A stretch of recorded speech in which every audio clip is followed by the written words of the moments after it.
lovely Milky Way galaxy. So today I'm going to read you 3 synopses of 3 films that I watched. All 3 of them are on DVD, that I have are on DVD. So the first one's going to be the Halloween, The Curse of Michael Myers. The second one is going to be the 20th anniversary, Halloween 20th anniversary film. And the third one is going to be Halloween Resurrection.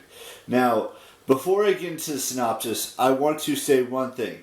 Today's movies, or the movies I'm going to watch tonight that I'm going to talk about in tomorrow's vlog, are going to be, it's going to be both of the Rob Zombie directed films. So Halloween, the unrated version, and then Halloween 2, which he also directed.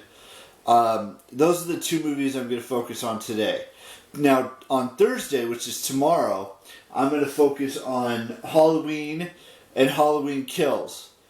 And then, so that way I can be prepared to watch Halloween Ends on Friday in theaters. So let's just start with the plot of the first one I mentioned, which is Halloween Resurrection? Is that what I said it was? Or no, The Curse of Michael Myers.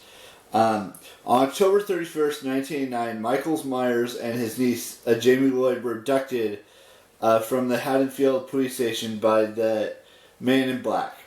6 years later, on October 30th, 1995, a now 15-year-old Jamie gives birth to a child. And the Man in Black, revealed to be the leader of the Druid-like cult, takes the child away. Later, Nurse Mary, a midwife, helps Jamie escape with her child, but Michael kills her. Jamie and her child flee in a stolen pickup truck with Michael in pursuit. Meanwhile, Dr. Sam Loomis has retired and moved to a cabin in the outskirts of Haddonfield where he lives as a hermit. He is visited by his friend Dr. Terrence Wynn, the chief administrator of Smith Grove Sanitarium, where Michael has been incarcerated as a boy. Had been. Wynn asks Loomis to return to Smith Grove. They overhear Jamie's plea to help on a local radio station where she makes a call to Loomis, only to be ignored by the radio DJ Barry Sims. Michael catches up with Jamie and she crashes the truck into an old barn. He kills Jamie but finds that her child is not in the truck. In Haddonfield, Tommy Doyle, whom Laurie Strode babysat in 1978, now lives in a boarding house run by an elderly woman named Mrs. Blankenship. Tommy is a reclusive individual who has become obsessed with finding the truth behind Michael's motives. This functional family began living in the Myers house across the street are relatives of the Strode family. Kara Strode, her 6-year-old son Danny, her teenage brother Tim, caring mother Deborah, and abusive father John. Danny is being tormented by the Man in Black, who is grooming him to follow Michael's footsteps, leading him to almost using a knife on John during a heated argument between Kim and Kara during the breakfast, the later being slapped by her father. Tommy finds Jamie's baby at the bus station, takes him to the hospital. There, he runs into Loomis and tells him about the Strode family living in the Myers house. Tommy takes the baby back to his house where he names it Stephen. Loomis goes to the Strode house and alerts Deborah and Michael. While Deborah starts to pack up belongings to her, Michael shows up and kills her. Tommy runs into Danny on the street, who is coming home from school, and takes him home. Carr returns calling for Deborah, but is unable to find her. He comes across Tommy with Danny in Danny's room. Tommy takes him to the boarding house, where he reveals that he believes Michael has been inflicted with Thorn, an ancient druid curse that causes him to kill his bloodline on Halloween night, and believes that Jamie's baby will be Michael's final sacrifice. Later that night, while Tommy meets Loomis at a Halloween party at a community college that Tim's girlfriend Beth attends with a DJ, Barry Sims as a special guest. Meanwhile, Mrs. Blankenship reveals to Kara that she was babysitting Michael the night he killed his sister, and that Danny is hearing a voice telling him to kill just like Michael did, indicating Danny also possesses the power of Thorn. Shortly after Michael kills John, Tim, Beth, and Barry Sims, Kara follows Danny back to the Strode house after he is summoned by the Man in Black.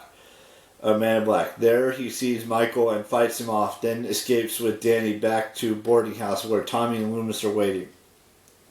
To their shock, the Colt has arrived there with Mrs. Blankenship as an alliance, and the Man in Black revealing to be Dr. Wynn.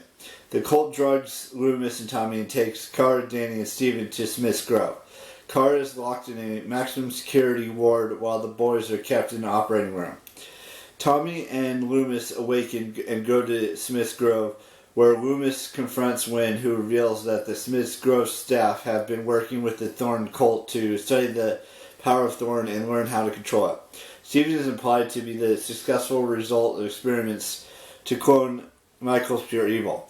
Wynn wants Loomis to join in on the conspiracy, as he was the first to see this evil inside Michael.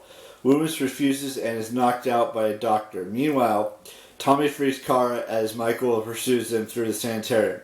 They find Wynn and his team, who are about to perform a medical procedure on Danny and Steven. Michael suddenly appears and turns against Wynn and the doctors, killing them all. Tommy and Kara rescue the kids, and Michael chases them into the laboratory, where Kara notices fetuses from Wynn's failed experiments. Tommy injects Michael with corrosives and beats him unconscious with a lead pipe.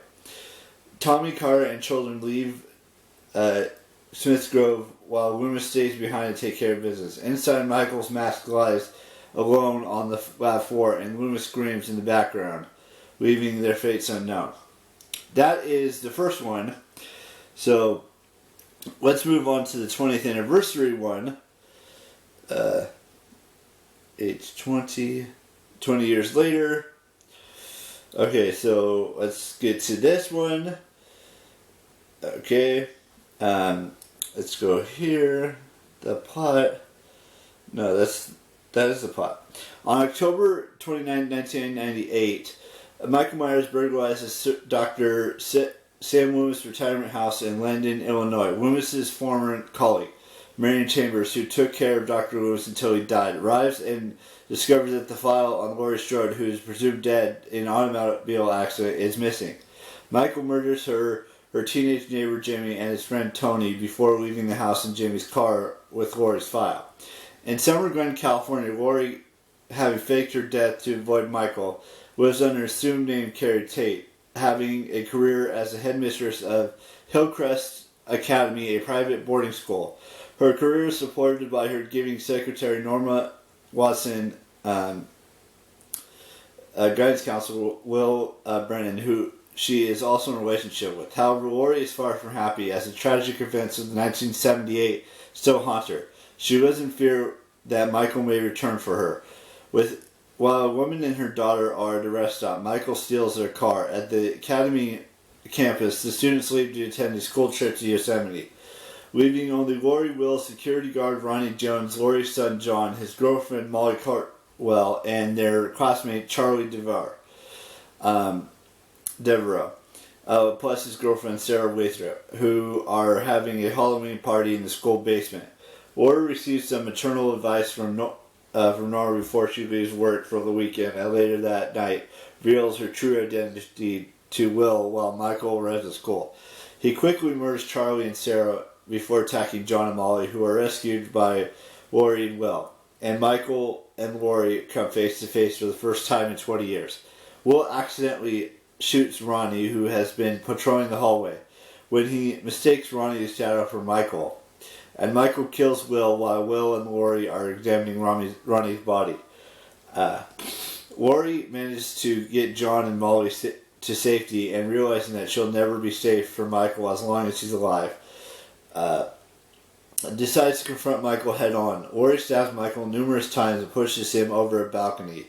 She prepares to stab him again, but Ronnie, who survived the shooting, stops her. The authorities arrive at the scene and load Michael into a coroner's van, but Laurie, knowing that Michael is still alive, steals the van to kill him for good. Michael awakens and attacks Laurie, who slams on her brakes, sending Michael crashing through the windshield. As Michael rises again, Laurie hits him with the van, before sending him tumbling through a steep embankment. Lori had fallen out of the van, discovers Michael pinned between the van and a tree. Michael reaches for Lori, who feels a moment of pity for her brother, before she finally decapitates him with an axe. Now, moving on to Resurrection, which is the final film I watched. That is... okay, let's get to that. Okay, hang on one second. Following the murders at Hillcrest Academy, a guilty-ridden and traumatized Laurie Strode has been confined to a psychiatric facility after killing a man who she had mistaken for her murderous brother Michael Myers. As two nurses talk about what happened, flashbacks reveal that a paramedic had found an unconscious Michael in the school before he suddenly awakened and attacked the paramedic, crushing his larynx so that he could not speak. Michael then swapped clothes with an unconscious paramedic and left the school grounds and escaped into the woods behind the school. As Lori drove off in the ambulance, she believed Michael was in. On October 31st, 2001, after 3 years of hiding, Michael reemerges to attempt to murder Lori again, who has been institutionalized at Grace Anderson Sanitarium. Expecting his rival, Lori sets up a trap for him. After killing two security guards, Michael attacks and chases Lori to the institution's rooftop, where her trap works and temporarily incapacitates Michael. However, Lori's fears of killing the wrong person again get the better of her, and when she tries to remove her mask from Karuna's dining, Michael stabs her and throws her off the rooftop. In 2002, a year later, college students Sarah Moyer, Bill Woodlake, Donna Chang, Jen Dancing, Jim Morgan, and Rudy Grimes win a competition to appear in an internet reality show called Dangertainment, directed by Freddie Harris and Nora Winston. The students have to spend a night at Michael's abandoned childhood house in order to figure out what led him to kill. However, while setting up cameras throughout the house in a preparation for the show, cameraman Charlie is killed by Michael, who has returned to Haddonfield. On Halloween night, equipped with head cameras, Sarah, Bill, Donna, Jen, Jim, and Rudy enter the house and separate into three groups to search for clues. While Sarah's messaging friend, Miles Decker Barton, watches the live broadcast during a party, during the search, Michael suddenly appears and kills Bill. Donna and Jim discover a wall filled with fake corpses and realize that the show is a setup, before the former is killed by Michael. At the party, Deckard and some partygoers witness the murder, but only Deckard realizes that it was real. Meanwhile, Freddy enters the house dressed as Michael in order to scare the competitors. He is followed by the real Michael, who he mistakes for Charlie. When Rudy, Sarah, and Jim find Freddy in the Michael costume, he reveals the scheme to them and begs them to cooperate, telling them that they will all be paid well if the show works out. After Freddy leaves, the trio decides to gather up the rest of their friends and leave. Jen discovers Bill's corpse, and Michael decapitates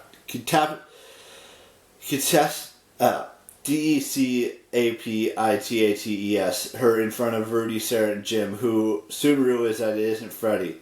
Michael proceeds to kill Jim and Rudy before chasing Sarah upstairs. Locking herself in the bedroom, Sarah begs for Decker to help her. As the other partygoers realize that all the murders were real, Decker begins to message Sarah on Michael's locations to help her avoid him. Sarah runs into Freddy just as Michael finds him and stabs the latter. Sarah runs into the tunnels and finds an exit leading to the garage, where she discovers Nora's body. Michael again arrives and attacks Sarah, but a still living Freddy finds him and fights Michael as electrical fire starts in the garage. After electrocuting Michael, Freddy carries Sarah to safety, leaving Michael to die in the burning garage. Later, Freddy and Sarah are interviewed by the local news, during which Sarah thanks Deckard for saving her life, and Freddy then assaults the reporter. Meanwhile, Michael is presumed dead and his body is taken to the morgue.